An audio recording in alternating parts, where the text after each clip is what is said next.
Seruan takbir bergema.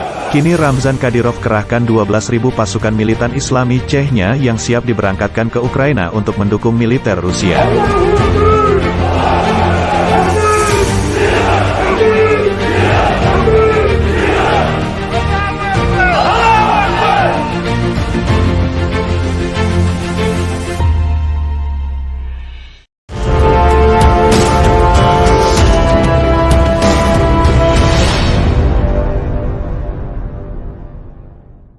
Ribuan militan Islami dari Chechnya bersedia menawarkan bantuan kepada angkatan bersenjata Rusia.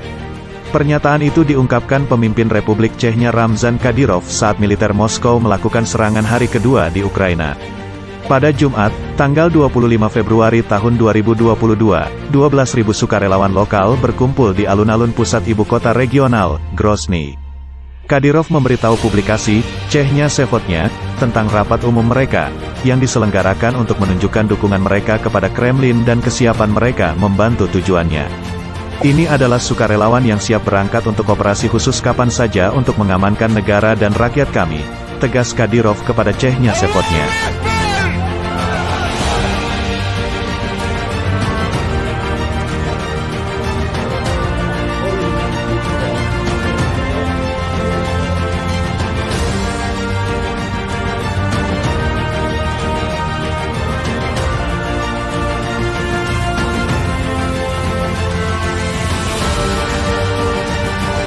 Dia menambahkan, tidak ada pasukan yang akan dikerahkan sampai Panglima tertinggi Putin memberi perintah lanjutkan.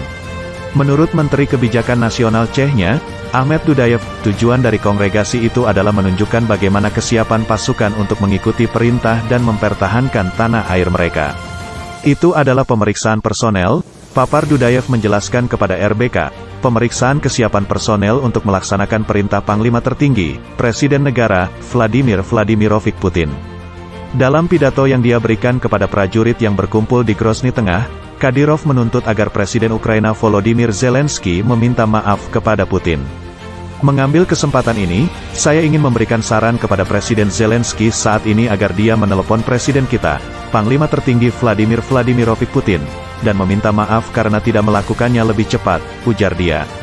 Lakukan untuk menyelamatkan Ukraina, minta maaf dan setujui semua persyaratan yang diajukan Rusia. Ini akan menjadi langkah yang paling benar dan patriotik baginya, papar pemimpin Chechnya itu. Moskow menggelar operasi militer khusus di Ukraina pada dini hari Kamis pagi, dengan maksud demilitarisasi dan denazifikasi negara itu.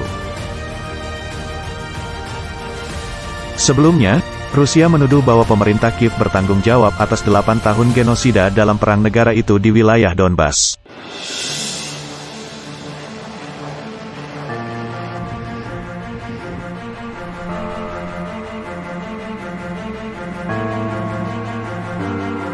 Saat hari kedua serangan hampir berakhir, sebagian besar militer Ukraina telah lumpuh, dengan bandara, pusat komunikasi, infrastruktur pertahanan, dan pangkalan militer rusak dalam serangkaian serangan udara Rusia.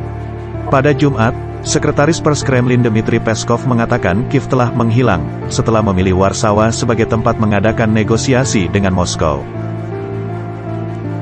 Zelensky mengatakan dia siap untuk membahas status netral Ukraina. Awalnya, Putin mengatakan bahwa tujuan operasi itu adalah untuk membantu Republik Rakyat Lugansk dan Donetsk, termasuk melalui demilitarisasi dan denazifikasi Ukraina. Dan ini, pada kenyataannya, merupakan komponen integral dari status netral, ujar Peskov.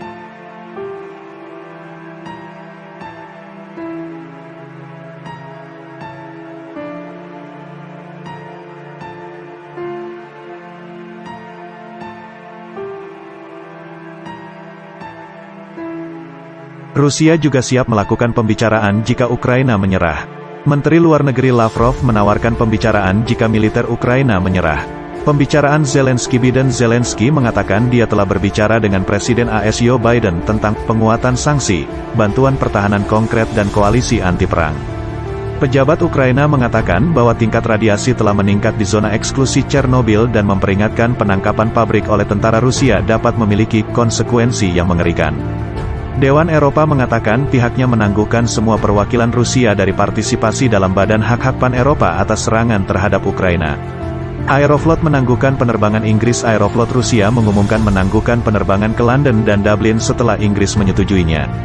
Republik Ceko dan Polandia masing-masing mengatakan mereka akan menutup wilayah udara mereka mulai dari tengah malam hingga penerbangan oleh operator Rusia.